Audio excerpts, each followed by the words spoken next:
కాకినాడ జిల్లా జగ్గంపేట వ్యవసాయ మార్కెట్ కమిటీకి కొత్త చైర్మన్ పాలకవర్గం బాధ్యతలు చేపట్టారు. సోమవారం సాయంత్రం అంగరంగ వైభవంగా నిర్వహించిన ప్రమాణ స్వీకార కార్యక్రమంలో అడపా భరత్ కుమార్ చైర్మన్గా, బుదిరెడ్డి శ్రీనివాస్ వైస్ చైర్మన్గా బాధ్యతలు స్వీకరించారు. జగ్గంపేట వ్యవసాయ మార్కెటింగ్ కార్యాలయంలో రిజిస్టర్లో సంతకాలు చేసిన అనంతరం భారీ ఊరేగింపుతో గ్రామదేవత రావులమ్మవారిని, అనంతరం సోమలమ్మ అమ్మవారిని దర్శించుకున్నారు. తరువాత రాజమండ్రి రోడ్లోని పరిణయ ఫంక్షన్ హాల్లో జరిగిన కార్యక్రమంలో ఎమ్మెల్యే జ్యోతుల నెహ్రూ ప్రమాణ స్వీకారం నిర్వహించారు. ఈ కార్యక్రమానికి ముఖ్య అతిథులుగా మాజీ మంత్రి యనమాల రామకృష్ణుడు, వరపుల సత్యప్రభ, మాజీ మంత్రి చిక్కాల రామచంద్రరావు, జిల్లా టీడీపీ అధ్యక్షుడు Jyothula Naveen, DCCB bank chairman Tummala Babu, రాష్ట్ర వ్యవసాయ మార్కెట్ చైర్మన్ మారెడ్డి శ్రీనివాస్ రెడ్డి తదితరులు హాజరయ్యారు. ఈ సందర్భంగా ఎమ్మెల్యే జ్యోతుల నెహ్రూ యనమాల రామకృష్ణుడు మాట్లాడుతూ, రైతురాజుకి భరోసా ఇచ్చే బాధ్యత నూతన పాలక వర్గంపై ఉంది అన్నారు. జగ్గంపేట మార్కెట్ యార్డును మరింత అభివృద్ధి చేసి రైతులకే బలంగా ఇవ్వాలని సూచించారు. చైర్మన్, డైరెక్టర్లను గజమాలలు, శాలువాలతో ఘనంగా సత్కరించారు. తెలుగుదేశం, జనసేన, బీజేపీ నేతలు, కార్యకర్తలు, అభిమానులు భారీగా ఈ కార్యక్రమంలో పాల్గొన్నారు.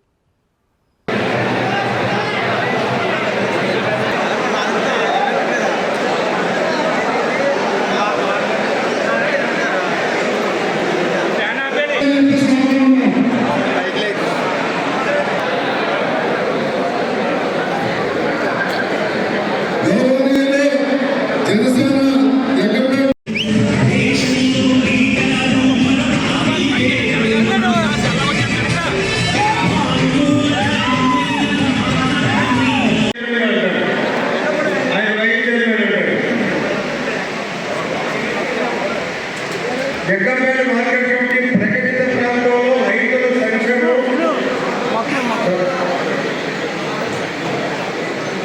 మరియు శ్రేయస్సు కొరకు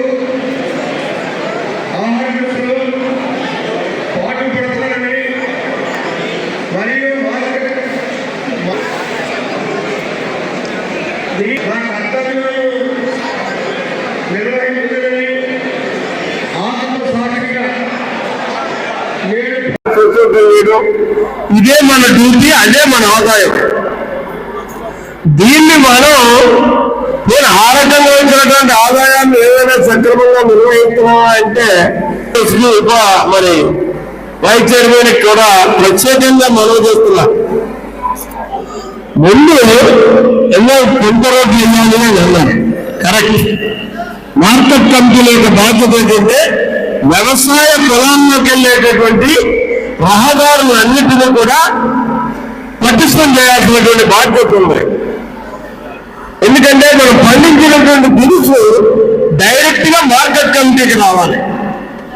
ఆ వచ్చిన తర్వాత మార్కెట్ లో రైతుకి గిట్టుబాటు ధర వచ్చిన తర్వాత అమ్ముకోవాలి.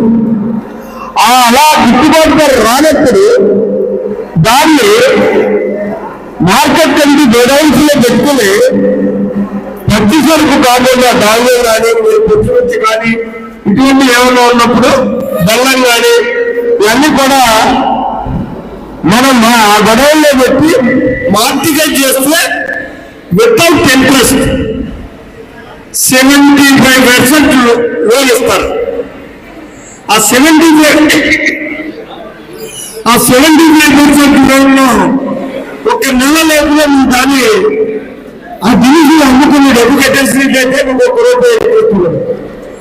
నెల దాటితే బ్యాంక్ ఇంట్రెస్ట్ పడుతుంది.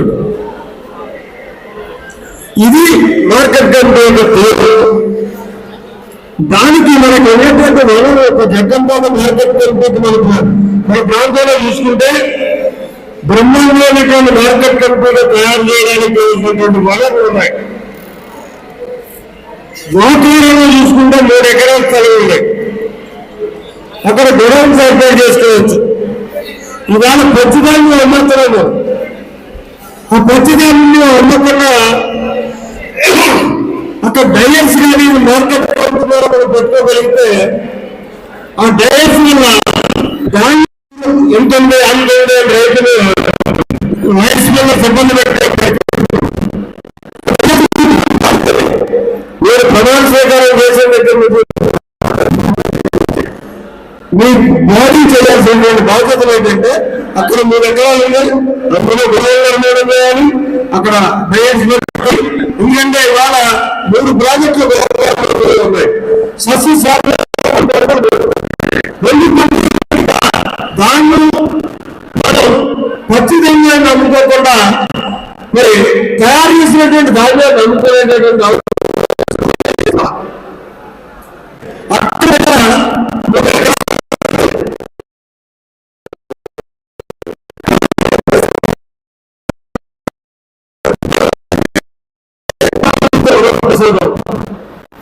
ఎన్ని ఎకరాలు కావాలంటే సరే మనకి రెడీగా ఉన్నాయి.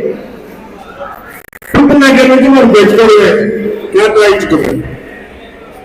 ఇక్కడ కూడా అనుకున్నా పెట్టచ్చు.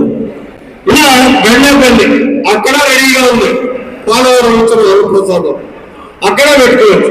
4 మండలాల్లోనే 4 డయట్స్ ఇన్వెస్ట్మెంట్ కానీ మనం పెట్టించగలిగితే ఉపయోగపడేటటువంటి పరిస్థితులు. ఎందుకంటే రహదారి గురించి చెప్పాను నేను ముఖ్యంగా. మిమ్మల్ని దయించి నేను కోరేది ఏంటంటే రహదారుల వల్ల 10 మంది రైతాంగానికి ఉపయోగపడేటటువంటి రహదారులను మీరు కేటాయించండి. అంతేగాని గత మార్కెట్ కమిటీలో పనిచేసినటువంటి రైతులుగా పామాయిల్ తోటల్లో మార్కెట్ కమిటీ ఓటు చేసుకునేటటువంటి విధానానికి శుద్ధి చెప్పండి. అవసరం ఉంటాయి. అప్పుడు గవర్నమెంట్ అంటే అది కనీసం 200 ఎకరాల కన్నా ఉపయోగపడాలి. అలా 5 పనిచేయాలి. అంతేగాని నాకు ఎమ్మెల్యే గారికి ఒక 20 ఎకరాలు పామాయిల్లో ఉన్నాయి, అందులో మనం ఏంటంటే ఎమ్మెల్యేని ప్రసన్నం చేసుకోవచ్చు అనుకుంటేనో లేదా నేను ఒత్తిడి చేస్తున్నాను, మీరు తయారు కాకండి.